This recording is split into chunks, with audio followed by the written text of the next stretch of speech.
The DA is launching its voter registration campaign in Soweto as South Africa gears up for the 2024 election. We cross live to that event now. They kicked those young boys there. What did they do wrong? They didn't get out of the way quick enough.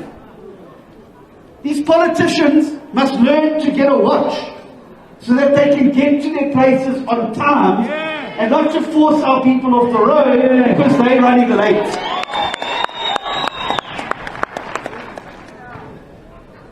We want to build a moonshot pact in South Africa by bringing opposition parties together so that we can build a majority in the next election.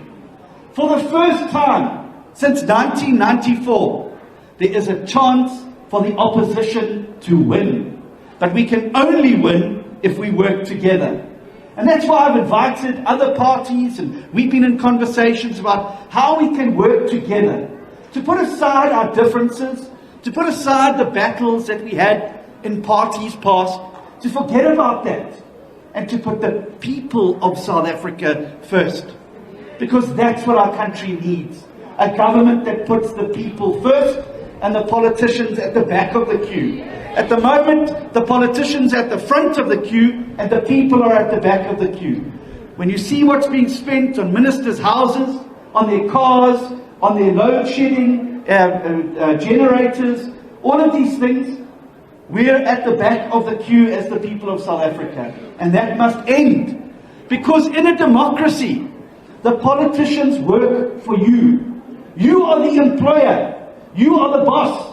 And the politicians must do what you say must be done. Not the other way around, where the politicians treat you like they're the employer and you must do what they want.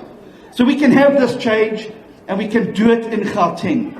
And if we can do it in Gauteng, we can do it everywhere. Now just for a moment, imagine. Just close your eyes, just for a second. And imagine a cabinet made up of people from parties bringing their talents together to work for you. Fixing load shedding, creating jobs, keeping you safe, being able to make sure that people have decent houses, that there's water and electricity for people, to make sure that there's jobs for our young people and for South Africans who need it the most. Just imagine that. And when you open your eyes, I want to tell you this, that that's not a dream. It's not by a pooper. It can be a reality. It can be the reality. You can have a premier who works for you. You can have a new government that's going to get the economy growing and to make this country take off like it's never moved before. But we have to take ownership of that process. It's not just going to happen. And to do so, we must vote. But before we vote, we've got to make sure that we are registered. And that's why we've got these signs up today, and you can hold them up. They say, power to the registered. Because that's where the power lies in South Africa, with people who are registered. And we need to go out into our communities, and we need to find the 14 million people who didn't vote in the last two elections, and the 13 million people who are not even registered. And we need to get them to register. They need to go to check.da.org.za. It's as simple as that. Check.da.org.za, and make sure you're registered today, because it is an easy process. And once you are registered, next year you can use the most powerful weapon that we have as citizens in a democracy, and that is our vote. That's how you send a message. We can burn tires, we can throw stones, we can do all of those things, but this government's still not going to listen. They haven't listened for the last 20 years, they're not going to listen now. If we want government to hear us, we must use our vote to vote them out and vote a new government in that's going to work for you. Are you with me? Now don't be fooled, because you may have noticed that our part-time president, when he's not farming Ankole cattle and when he's not counting the dollars under the couch, He's a part-time president, and sometimes he pops in at the office and remembers that he's got a job. He says that he's had the hardest presidency of anybody because he had COVID and he had the July unrest and he's had other problems with the economy. Well, hello? Who said governing was easy? Of course it's hard. But it's a lot harder when you don't have the courage to stand up to the people around your own cabinet table who are stealing the money from the people's mouths, and you don't have the courage to get rid of the corrupt people in your government who every single day steal from our South African citizens hopelessly every single day. It's like they're reaching into your pocket every day and emptying your wallet, and your money's going out. And where's it going? It's going to fancy cars, fancy houses, and the girlfriends and the friends of the politicians who get all the opportunity while we are locked out of that opportunity. So we've got to end this, and we end it by voting. And so I don't feel sorry for President Ramaphosa, and neither should you. Because here's the thing, Botswana had COVID, Mozambique had COVID, Namibia had COVID. COVID didn't just come in and say, oh, Upi South Africa. Oh, yeah. It didn't come in like that. It hit the whole world. It hit the whole world. But why are their economies growing while ours is stagnating? And also, it was Ramaphosa's lockdowns that jailed our umamas who were selling achar and people couldn't do their work or couldn't put food on the table. He shut down the economy and now he's moaning that it's not working. He says, oh, I've got all these corrupt people around me. Hello? Who was the chairman? Who was the chairman of the Cadre Deployment Committee?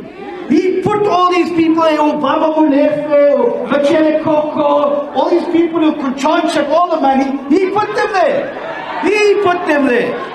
And now he's saying, oh, now they're stealing. What do I do? He doesn't have the courage to lead South Africa. And he's already starting to fight now with our CEO, Baba Mashatile. They're starting to fight each other now, and I can see we're going to have another Mbeki versus Zuma. We can see it coming. You can see it coming. Or Baba versus Mbeki. You can see it coming. And we're going to have one centre in Alexandra, and we're going to have another centre there at Palapala. And they're going to be throwing rocks to each other. Never mind the people, our problems. The fact that we got load shedding, ayikho Msebenzi, ayikho Gesi, ayikho Manzi. They don't care about that because they're throwing stones at each other.